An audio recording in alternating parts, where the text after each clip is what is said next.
Joining us this morning, Evelyn Farkas. She is a former Deputy Assistant Secretary of Defense for Russia, Ukraine, and Eurasia. She also served as Special Advisor for the Secretary of Defense for the NATO summit. Great to have you and your perspective. Thank you for being here. Let's begin with how China wants to portray itself as neutral, at least in these talks that are ongoing right now in Moscow. Is that fair? Can China be neutral in this? Right. Thanks, Marni. I don't think China is completely neutral in that China doesn't want a Russian defeat that leads to a Russia that's friendly towards the United States. But we are far from that scenario. Right now, China is trying to stay out of it. But again, they don't want Russia defeated, because if Russia's defeated, the likelihood that Vladimir Putin will be replaced increases, and then that raises the question for them of what kind of a ruler do they have on their border. But China is playing a dangerous game, Marni. They are already providing dual-use items to Russia, drones and other weapons, hunting rifles that can be used, obviously, for warfighting. So it remains to be seen whether China stays kind of on the fence or whether they come completely off and provide arms to Russia, which we do not want them to do, and will also cost them a lot in terms of economic sanctions. Right. Serious consequences. How swiftly would something like that happen if they do make that decision? Yeah, if we detect it, I think it would be almost overnight. The White House clearly has gone on the record saying that they do not want China to do that. The president would issue an executive order, probably, again, immediately. And Congress, as we know, is there even more than the White House, if you can believe that, more anti-China and more rhetorically on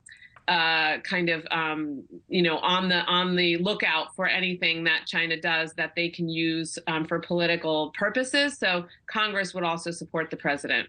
You know, we have to be skeptical of the optics of all of this. And I mentioned a moment ago, a lot of pomp and circumstance. They're having a state dinner. They're shaking hands. They're essentially patting each other on the back. It has been deemed a no-limits friendship. Each of these world leaders calling each other dear friends. What do you make of what we're seeing publicly? And I mentioned this earlier. Is this thumbing their nose at the West, at the U.S., at the rest of the world? Look at us. So chummy? Yes, Marni. I mean, I think, first of all, it's not an equal partnership. Let's be clear. Russia is far weaker. China is benefiting from getting cheap oil from Russia, but that would happen probably even if Vladimir Putin were not the leader. But these men have forged a close relationship. This personal relationship is important because they see the world the same way. They want a world where the international system allows them to do whatever they want inside their sovereign boundaries. That includes genocide and all kinds of human rights violations, which we in the United States and around the world, are opposed to. And they are opposed to the United States. They want a weak United States.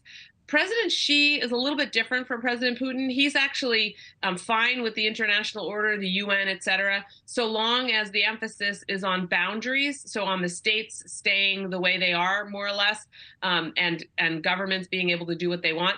President Putin's more dangerous because he wants to take down the entire international order we put up after World War II and just have large states dictate to smaller ones what kind of system we have in play.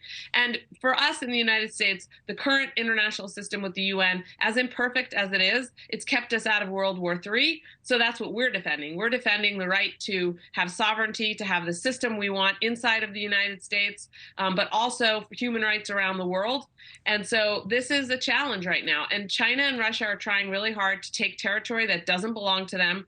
I don't have time to get into China's territorial disputes in Asia, but it's more than Taiwan, and they're trying to squeeze access to the South China Sea, to navigation, et cetera. They're trying to dominate in Asia and squeeze the United States out there as well. Right. Thank you for watching. Go to newsnationnow.com to find NewsNation on your television provider, and don't forget to click the red subscribe button below to get more of NewsNation's fact-driven, unbiased coverage.